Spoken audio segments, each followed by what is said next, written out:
Alrighty. Welcome to episode 3 of Existential Spices.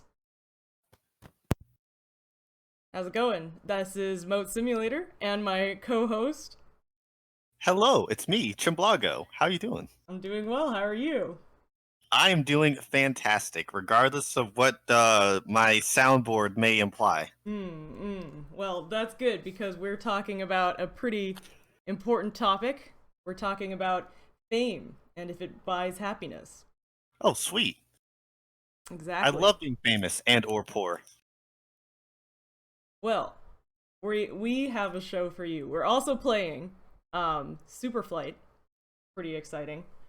I'm also trying to host Mizu and it's not working, so I don't know what's going on. We're just gonna Slash host music gaming. yeah, but if you would like to, yeah, I definitely already also did. host Mizu. So we are going to play Superflight. I haven't played very much of this. It is definitely involves a lot of flying and not running into things, so this may be a little bit difficult. I mean, I don't know if you're a biologist or not, Mo. I question your profession every day. But Kiwis don't fly very well, so I'm gonna need you to be behind the controls this time. Alright, I don't think I'll be any better than you, but here we go. So, Man. fame. Soaring towards... Oh, and into the ground. Okay, got No, it. I'm good. I've learned, so the closer you are to the walls, the more points you get. So, Oh. Well, why not just pursue higher and higher, greater heights? apparently you don't get any points, which I'm disappointed about, so. Oh, that sounds like a lead-in. Boat simulator. Oh, well, one thing that is also disappointing is fame, which is the topic of our podcast today. So I'd like to open the podcast, if that's okay, with a quote from the great German philosopher, author Schopenhauer. I assume you're as familiar with Arthur as I am. Absolutely. Yeah. I've read the document. Yeah. So, Arthur said, "Riches are like seawater. The more you drink, the more thirsty you become. And the same is true of fame." Now, the contemporary great philosopher Stephanie Germanotta also said, "I want to be retro glamour. Hollywood, yes, we live for the fame, doing it for the fame, because we want to live the life of the rich and famous. Fame. So, Huh. Those were words that were said by a human being. one of the greatest of our time. A true philosopher amongst her A peers. true philosopher. The Philistines of this world cannot possibly appreciate such... I can't even. You're Can't right. even. Just move on. I Alright, can't. So why are many people, including us to some extent, pursuing the lives of the rich and famous? And is it all cut out to be? Are we on the right track here? You know? And let's see. Check something. I mean, I do like the concept as a human on this earth to... the concept of being famous. Famous equates to success, right? True. And if you're successful, you can't possibly be sad, right? Exactly. And people are listening to you. I really like when people listen to me. So to me, there's no downsides to that, right? So would you like to go first, Chum, or do you want me to talk about what stands out to me about this topic? You started off, Mo. I wanna hear these words from someone who's already famous. Yeah, this is true, chat. You heard it here. Mm-hmm. So, when I was thinking about this topic, I gotta stop. For one thing, I gotta stop reading these missions because then I keep going to new places. I don't know where I'm going. Just keep going on. It sounds like she's just going higher and higher. Higher and higher, just like Icarus. That worked out. I was Icarus in a Montessori school play. I have died in every play I've ever been in. You're like the Sean Bean of school plays. And did he die a lot? Okay. Anyway, so one video that I remembered, and I don't remember when it was, because I legitimately this morning scoured YouTube trying to find this video so I could rewatch it. I couldn't find it because it's from John Green. Oh man. So for anyone who doesn't know who John Green is, he is a very, very popular young adult author, and he actually founded. I don't know who it was. Pardon? No, go ahead. I just didn't know who John Green was. So basically, he's incredibly famous, does really well in his field, and is incredibly important in basically in the YouTube circle. Schmeg, okay, hands. Welcome to our show. So basically, I think the title or the subject of the video was basically, when did he realize that he made it? So I guess either as an author or as a famous person. And basically what he said was when he showed up on Existential Spices. He said, "Let me be on your podcast," and then I'll let you know. He said that he doesn't feel like he's made it, and that he never feel like he's made it. So this just blew my mind at the time. This was a few years ago because, knowing John Green, I read a lot of his books growing up. I read Abundance of Catherine's and Looking for Alaska. These were some of my favorite books in high school, back when I read. I've seen chat from my reading comprehension. And so... Yeah, right, Canadian school system. Yeah, that's not the best. But basically, it just blew my mind that this guy that I'd known him my whole life, he's famous or infamous in the Tumblr sphere, depending on who you talk to. He's just basically in a bunch of different mediums, paper, novels, which I assume there aren't a lot of people getting super famous off young adult novels these days. No. And through the YouTube community, and he just doesn't feel like he's made it. That was very strange, And, this could tie back to our imposter syndrome episode from episode 1. Maybe he just, downplays his achievements. But I think along with that was sort of a sense of not really reaching satisfaction with what he's achieved, and not really being happy with this astounding level of success, That's interesting, though, because there's another famous person who was, from my perspective, incredibly beloved by many people.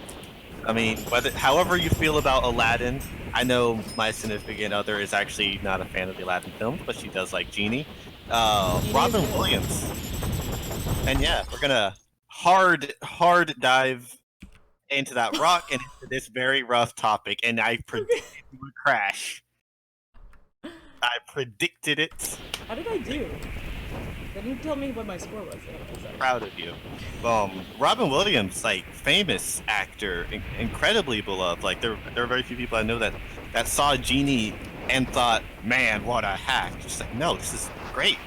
Yeah. And then his role in Flubber and just Miss Doubtfire, and just he was very beloved. He was an actor and a legend to a lot of people. He inspired a lot of other actors. One of the greatest comedians of all time. But with the rest of the world knowing that and him being famous, he was still depressed enough to kill himself. Yeah. But you were so famous. You were so surrounded and loved. What happened? I thought when you reach that level of success, that level of fame, you're going to be happy. When you get your $1 million and whatever, when you get that promotion that you've always wanted, you're at the top of the world, right? But that's not how that works, actually. Yeah, no, for sure. There was a psych evaluation on Robin Williams, retrospectively, where we see fame from our own angle. Where you and I saw Robin Williams as a famous actor. He was as Genie. As you can get, Yeah. He was in Law and Order and did a great job in that too. He was Did you just look at his IMDb? No, I watched the episode the other day. Oh, crap. It was really good. It was very weird. But yeah, so we see fame in our own perspective, our own angle. Us on the outside looking in, saw a famous, unparalleled, like can't possibly unhappy person, and from him it was like depression and misery and sadness. What's the disconnect? Yeah, I thought exactly. fame made you happy. I thought when you fly, keep going up and up. You aim upwards and go on and higher. You, it's Them all falling when I press the up button. yeah. That's how fame works. Yeah, You're gonna get to a point where you can't go up anymore. And yeah, no, Robin Williams has always been one of my favorite comedians, one of my favorite actors. So that definitely, I mean, it resonated with me a lot. I'm sure it resonates with a lot of people. That's one of the few actors that I knew that when people talk about, and So- when people like, hey, have you seen The Godfather? No. Have you seen this actor? No. What three actors do you know, Chum? Will Smith, young Will Smith, and Robin Williams. Those are three of my favorite actors. Though. And, we're working on affiliation tonight. And also, Squad, I'm playing Super Flight. It's a really good game about flying. Flying high. Like a diamond. If fame in life is a matter of perspective, do you, as streamers, do we have that problem, Moat? Do you have that problem? This episode feels weird to me. Why? Oh, because you don't have this problem? Because I don't have this problem. I am someone who, I don't see I can't, alright, there's two types of people. The group we're talking about and then me, essentially. The group they're talking about doggedly pursues fame. Right. Right. It's like you get to a point, a milestone, and you want to get to the next one. You hit 500, now you want 600. This endless dogged pursuit until, just like when you go higher in this game, and as you climb higher and higher, you suddenly hit the roof or whatever. Suddenly hit and can't. Like you start falling back down. When you're forced to stop, that's when the unhappiness sets in. Whereas me, if I hit that milestone, let's say I hit the 500. And that's a successful milestone. I don't recognize it as that. It's not me being unsatisfied. It's me being physically unable to recognize it. I'm more of the imposter syndrome end of the spectrum, rather than the I haven't got what I deserved yet. It's I don't deserve this yet. Right. And I think for me, it definitely I resonated less with like the imposter syndrome from episode 1, but I definitely have the feeling that yeah, like when we're pursuing something and I feel like I've hit a goal, you know, at the time it's awesome, but eventually it's like, okay, now what? You know, like now the goalpost has changed, right? It's like, oh, I got this many followers or this many people like you, and everybody's like, that's cool, but then now what? And the goalpost keeps moving. And you know, going back to that John Green example I was talking about earlier, when it was like, when will I feel satisfied, and like when have I made it as a streamer, when have I made it as like an actor, when have I made it into like, you know, a scientist with my peers, like, you know, becoming a top researcher, a top, you know, speaker. And the fact that he still hasn't felt that way, I guess means never, possibly, right? And so I think there's two ways to view that. And so number one, oh god damn it. Number one is, though, no matter what, we're never going to be happy. We're going to get to a score. We're going to crash. The goalposts will move over and over again, and we'll just be wanting and miserable forever. You know, so that's that's number one. And I personally, I think there was a time where I did feel that way, definitely. But now the dogged pursuit. Yeah, the dogged pursuit, and just like, oh, I didn't meet this goal and I'm not satisfied. I guess I'll just go for the next one. And, oh, I'm not happy from this. I guess I'll go. There's a time where I really felt that in my life, but I don't see it this way anymore, based on things I'll probably get into later on the stream if we have time. This might be my therapy session. This is interesting. We're two ends of the spectrum. I wonder if we'll be able to meet in the middle and help each other out, Moat. One day, like the yin and the yang. I mean, at least by the end of this hour. We'll power through. We'll get this done. So I think that the way to view it is the second way that I thought of.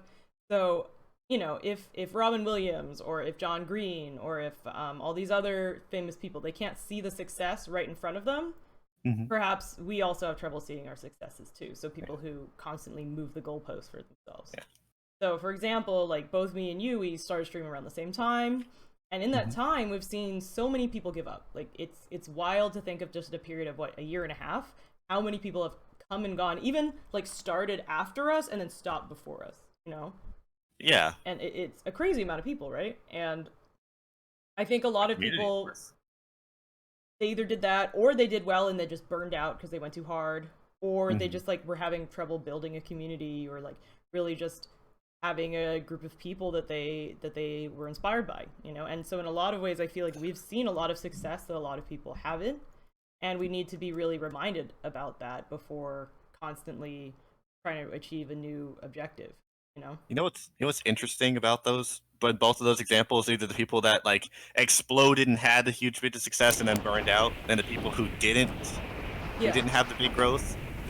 They're both instances where they saw their goalpost, and one, the successful one, like, well, I need to get that next one, Yeah. and it kept going and going until they physically couldn't anymore, And they went too hard. Yeah. and they went too hard, they burned out. Whereas the other one kept going and going, but they never reached their goalpost. In both instances, they Really had a interesting. goal, a milestone that as they were unhappy when they were unable to reach it, but never at a point where they never stopped and thought about like when they passed that first goalpost. Right. Like Ninja once said, being complacent means you lost twice. It's my favorite. That's such a good tweet. Yeah, that video is actually going to be really helpful for this episode now I think about it. Because everyone else is going to be like, well, when it's put into that extreme, I mean, I think Ninja is not someone I characterize as a happy person. I don't see no. him just like waking up in the morning and being like, "Wow, it's great to be me." Hold on to that thought. We'll come back to it. I think it'll help you, help me, help you, help us, Ninja. We're gonna help Ninja together. That's what's gonna get done. And Ninja's gonna help you because you're his biggest fan. I think that's true. Wait, what? No. Okay. So, Moat, Yeah. we get an idea. We have like a kind of a concept. This dogged pursuit of success or fame is going to be like lead to our downfall in the end. Is that it? What's the results of that? Like, you've reached your famous point, haven't you? From our perspective, from the outside looking in, Robin Williams was famous, John Green was famous, Right. Ninja, I guess, famous, whatever. What's the result of that fame? I guess I will begrudgingly accept him as famous. So, when I was thinking about, like what results from fame, and you know, do you get that result of, I guess, happiness and fulfillment, etc., etc. Don't. Oh, Yeah, I mean, man, I'm doing much worse. How did I get 155? I gotta go closer to the walls. you gotta hit closer to your milestones. Here you go. You're go- That's so comparable. That's so good. yeah, this is working really well. I'm glad I'm creative. Thanks, me. Good work. I'm proud of you. Keep it up. So, yeah, so fame is seen, I think a lot of people would agree that it's very lucky to achieve fame. A lot of people, you know, are either kind of hit it big, and there are a lot of people who are similarly as talented, but they just don't hit the sort of lucky accomplishment. They didn't hit the metric that we would argue is fame. Yeah. And, you know, so I think there's a lot of luck involved. I think that most people would agree with that. And this, what makes it so lucky is that you're achieving something that adds like a lot of value to one's life, you know, theoretically. Whether, Yeah. you know, you got your clout points on the Instagram or on the YouTubes or whatever, or you got Thanks, actual Grandma. monetary value as a result of your fame, right? You got those fat stacks of money dollars, right? Yo, I love fat stacks of $20 though. And that is, you know, when you're famous, you got that's what comes towards you, right? And so As someone who doesn't have fat stacks of $20, I like the idea of having that. that sounds really appealing to me as well. It's Yeah. like the opposite of a tungsten loan bet, right? Like that would be really good. So I think it's like safe to say that fame could be compared to winning the lottery, okay? Right? So that also brings in a lot of success and value. There's Yeah, you've now reached a higher level of status that you didn't have before. yeah, exactly. You So- are rich, quote unquote. You've made it. You've gotten a pretty important goal. You've beat at least a monetary goal quite beyond what most people would ever dream of, right? So Stand out. yeah, exactly. So There's a pretty famous study that gets quoted a lot, and it is called "Lottery Winners and Accident Victims: Is Happiness Relative?" which is probably one of the reasons it got so famous. Is it's quite the title. Did my brother write that article? That sounds like something he would write. It sounds like something your brother would write as a surly teenage boy. I don't know if he's surly. Yes, I don't he even is. know what the word surly means. It's don't worry about it. He's a good. He's a person. He's definitely. I would characterize him as a. Proud of you. So. Oh, thank you, Scott, for that. Really good. Don't worry, that's for a thing. That's a bit for later. You just focus on the game. So. I'm workshopping how to make this this game work into the thing. So basically, so one group won the lottery. So they won prizes ranging from $50,000 to $1 million. So $50,000 doesn't seem like a crazy amount to me for a lottery, but this was in the 70s, so I'm assuming that was worth like $4 million now. Let's say for our perspective, you got $50,000 from a stream in your Twitch payout. Yeah, that'd be crazy. But yeah. It's a matter of perspective. So for us, it would be one stream got 50,000. Insane. That would be just insane. Like that would be. I can't even. Yeah, that's important. That's the distinction. So that was a really impressive thing. The other group became paraplegic or quadriplegic as a result of a terrible accident. So kind of not what you want to have happen. No, not my favorite thing. No, exactly. So these people were asked how much happiness they achieved from like a number of activities, such as talking with friends or eating breakfast, hearing a funny joke. And what was sort of a weird thing that they found out was that the people who were the accident victims actually derived more enjoyment or happiness from small activities like this than the lottery winners did, which is kind of weird. It means that the lottery winners were not able to experience much joy from these sort of simple pleasures. And that's weird. What's also really weird is that how close this was.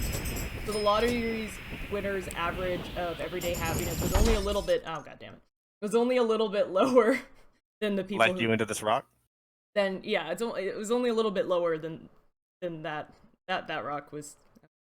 I don't know. It was too high. But I was too low. But yeah, like the difference in happiness levels was quite similar between lottery winners and people who got into terrible accidents. Along with that, lottery winners actually... Okay, so the lottery winners' overall happiness was higher than the accident victims. Like, that is true, and that makes more sense. But the victims were not nearly as unhappy as it would have been expected, you know? Right. And that's super weird, right? Yeah. You would think that people who have lost motor functions in several degrees would be more miserable. Like, very miserable. Like, I don't have legs, or I don't have access to my legs. Yeah, like you are net loss, essentially, whereas like people who got money and they net gain, they are now a higher status, right? What? I mean, I thought, in the famous words of Father Blago, yo son, listen. It's not money. How he talked to yo son. That's what he says. Money. They say money can't buy happiness, but I'd rather be miserable in a nice new, and then he said like a oddly dated vehicle. In a 1970s Daytona. I don't even know about that car. It's just like, and he's just like, I'll be happy in that. Having fast cars, nice money, and he just kind of went on a rant. I'm just like, and then you just tune him off. It's like, why are you here? Why are you in my room? Why are you in my house? Why are you He came to my house. He saw my plate of food that my friend and I, this is now an unrelated tangent, but it's important. So I had a friend over hanging out. This is now an unrelated doesn't live anywhere, doesn't live in my house or in my area. Suddenly showed up, said, yo, son, gave us this topic, took the food I was eating, and then drove home. What a father. Providing for his kids. Just like... Literally took the food out of my bag and went home. To be fair, that's Sorry. me as a parent, though. I'm not gonna lie. I shouldn't hurt children.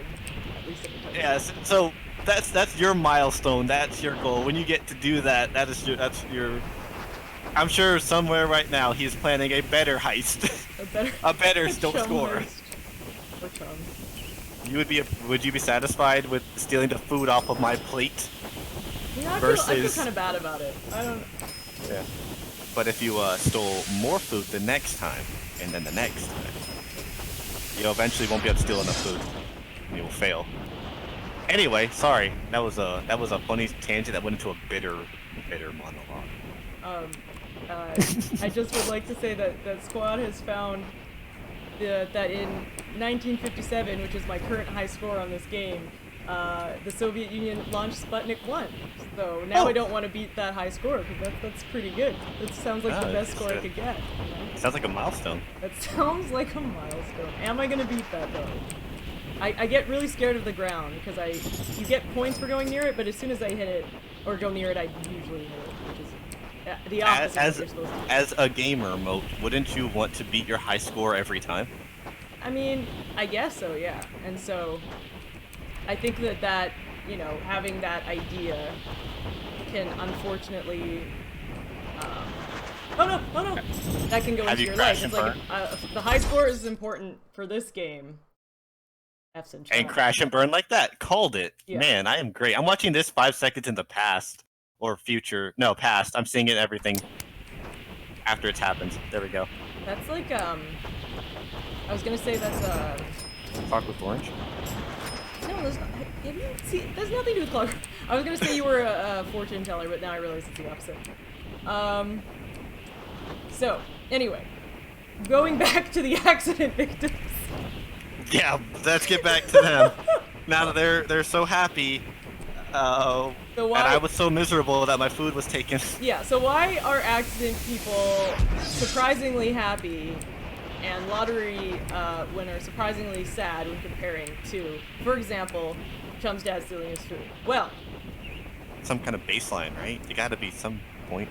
This can be explained by something called the hedonic treadmill, which it talks about a sort of happiness baseline. So it is an annoying tendency that people have to get used to the things that at some point made them happy, but then don't anymore. So I think that this would explain, and really, explain that! Man, I really gotta go closer to stuff, because now I'm getting lower scores, because I'm just avoiding the... Oops. I'm just avoiding the walls completely now, so I gotta really take more risks. But I think like that, the hedonistic treadmill, and basically people's tendency to get used to their what they're experiencing in their life, whether good or bad. It makes sense that a lot of celebrities that I would consider very successful struggle with either depression or just general being unsatisfied with their lives, and have a lot of like alcohol abuse and substance abuse, you know, like they are at the top of their game, but it's not enough, you know. And obviously sometimes it is just, you know, mental illness is something that it could be a factor that distorts the statistic a little bit. Yeah, exactly. But in some cases, like that, it happens regardless, right? So Mo, are you familiar with Maslow's hierarchy of needs? I am, but don't make me recite it to you. That's fine. Self-actualization being the top, then esteem needs, then belongingness and love needs, safety needs, physiological needs. Right. There's a similarity here amongst like that hierarchy with low score. Good job. And the urge to be successful. When you meet these needs, you want to meet the next need on the hierarchy. Right. But in the hierarchy, there's a peak. But in fame, there isn't. So there's no like, now that I've self-actualized, I am content. I have met everything that I needed. Whereas in fame, it's, I had the 5,000 followers, Now I need the 6,000. Now I need the 7,000. Right. Now I need to score 1,958. By the way, is what you need to get to. You want to beat your high score. Oh, You now have this need to beat this high score. I do have the need to beat this high score. I'm not doing great at it. Tell me how you feel every time you don't reach that, by the way. Bad. I've been feeling bad, and it's been getting worse. I think I'm getting worse as this game, not better. Oh, it almost sounds like a thing there. I'll hold on to that. Keep trying to beat that score, Moat. I'm trying. It's not working. I mean, you looked like you had so much fun at the start. I was having fun at the start. Now I'm not doing well. I have a goalpost to chase after. Now I have a goalpost. I'm sucking at this goalpost. Can't keep this goalpost. But yeah, Don't suck a goalpost. don't. I will keep that in mind. Note to self-chat, don't suck at the goalpost. Squad is throwing shade at me in chat. You know what? I mean, I could buy this game and find out right now, but let's not do that. This game is 78 cents. If you too want to see how much you can beat my poultry score. You want the Existential Spices Interactive Edition? Beat Moat's high score at the end of this stream. There, and you tell will us be how able you to beat feel it. about it. Then beat your next high score. Once you beat hers, beat your own. See which makes you happier. Oh, man. I have an idea which one. I think I feel like there'll be a lot of smugness if they beat mine here. Yeah, that's important. I'm sorry, you said the happiness baseline. Right. Okay. So sounds like some kind of Sonia Limberbombolobsky things. it is. This is she was actually the person who did a lot of research about it, which we will. But one thing before we get to Sonia, I want to say this quote that I really think is interesting. It's from the paraplegic lottery winning paper. And so the quote is, "Eventually, the thrill of winning the lottery will itself wear off. All things are judged by the extent of which they depart from a baseline of past experience. Gradually, even the most positive events will cease to have any impact as they themselves are absorbed into the new baseline against Yep. against which further events are judged. Thus, as lottery winners become accustomed to the additional pleasures made possible by their new wealth, these pleasures should be experienced as less intense and should no longer contribute very much to their version of happiness." Especially because that money runs out. You don't get the million every single time you win. Or, like, you're not going to win every time. That million runs out. Yeah. And you're going to go back to your original state. And your previous state that was a higher rank made you happier. I just need to get back to that rank. I'll be fine once I get to that rank. 1,957. Oh. That was your hit. Oh my goodness, this is terrifying! There's too many things to run into. Okay, I don't want to be in this map. I'm gonna leave this map completely. I'm warping to a different, like, screw this level, I hate it. You had so much fun when you started. Now you're sad. Why can't I get, how did I start with a much higher score than I am now? Like, it's frustrating. What if I have an answer to that. What are those? What are these dots? Maybe those dots, I could run into those. I mean, try hitting those things. You sound so excited. So, what you're saying is, the people that... Oh, okay, hold on, no. So, some people won the lottery, and they're being ungrateful and such, because they have rich money dollars that I don't have, and right. They're miserable. If I had such money dollars, I'm sure I would be the happiest. The happiest person. I feel like that's what everyone would say. That is, yeah. Like that goes back to our, like, perspective thing. Like when famous people complain about stuff, it's just like, oh my goodness, what a selfish brat. If I was that famous and I had that If I was money, as famous as Robin Williams, I would not be sad. Yeah. If I was, you know, that's not how that works. I probably wouldn't cry if I left my ring in the ocean like Kim Kardashian. I don't even know if I'm saying that reference correctly. I'm sorry, I don't think I've ever looked Kim Kardashian in the face, so like I don't know what they look like. You've never. You also, I'm pretty certain you're face blind though, so I'm not. This doesn't surprise me. Fine, my goal will be to recognize a person's face. any person's face. And then after that, it will be how many faces I recognize. And it will be a dogged pursuit for the count as many faces. It'll be like freaking Nicolas Cage in Face Off, only actually interesting. And literally about faces. I don't know what that movie is, but I assume it's about faces. Is he literally looking for faces? I got the cake was a lie achievement. He he got surgically altered to have the face of someone else. What? It's weird. It's a very bad movie. The movie sucks. Man. He's a crazy, angry, evil priest. Nicolas Cage is in too many bad movies. I don't know why. He's a bad actor. But like he's been in movies that he's been like decently good. No, he hasn't. Just watch it more. I think like The Wicker Man or The Weatherman. Just watch both of those again. They're bad. I mean, I didn't enjoy Everyone else is fine in the film except for him. So maybe the movies were good despite Nicolas Cage. As nature intended, despite Nicolas Cage. If the world could spite Nicolas Cage more... then would have a better Hollywood film industry, maybe? No, then we just have Adam Sandler again. Yeah, sorry, Mo, I got us up on this tangent about things. Your baseline of happiness. Right. So okay. would you say that we have a goalpost, right? Our set point. Right. And then you got circumstances of it, like you reached $1 million, or you became a paraplegic. That's not. Wait. Did you just say it was a Circumstances. goal to be? Oh, Circumstance. I said set point, which is your height, Right. and then circumstances, which whatever caused it, and then your voluntary activities. That's correct. Right. Okay. Things you have control of. That sounds like the Limperopolis Globskiskis formula, right? You should also put that on the whiteboard sometime when you're not falling into the ground. Oh god, okay. I get a score!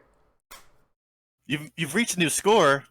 That feels I will good. clip that because that is important for this episode, in this interactive episode. Okay, are you gonna clip it? I have already clipped it.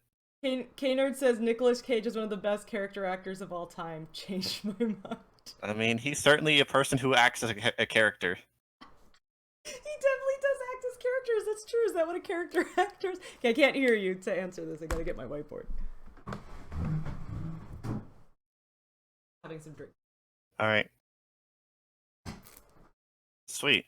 Oh god, I'm hearing myself in the past talk to me in the future. So, chat. While Mo tries to... Oh. Alright. Mo can't hear me right now. Alright, Mo, you can't hear me, right? Huh? Cool. Alright, don't worry about hearing me right now. I'm telling a secret to chat. You just write up on that whiteboard. Okay, well no, I already wrote it. I felt like you wanted me to show a whiteboard, so I decided to already in advance write something important on it. Oh, damn. Well then never mind, chat. We don't get to do our thing here. You see it? Sorry, Mo, go ahead. Yeah, I see your baseline of happiness. Alright, so baseline of happiness. So basically, the happiness of a person is their general long-term happiness. So because of good and bad days, it's constantly fluctuating, right? Right. However, your happiness eventually turns to the baseline. So that... Oh, no, don't start! I can't hold the board and play!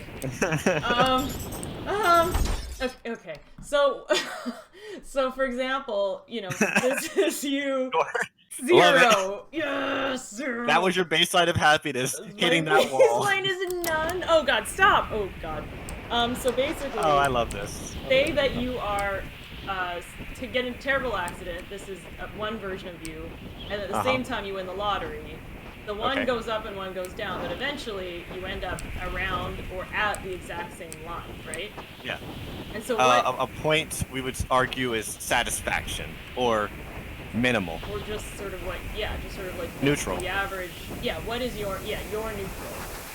And unfortunately, your baseline really... Did I not crash? Your baseline... Are you still falling? It really varies from person to person. So some people, their baseline happiness is naturally higher than other people's, like genetically. Yeah.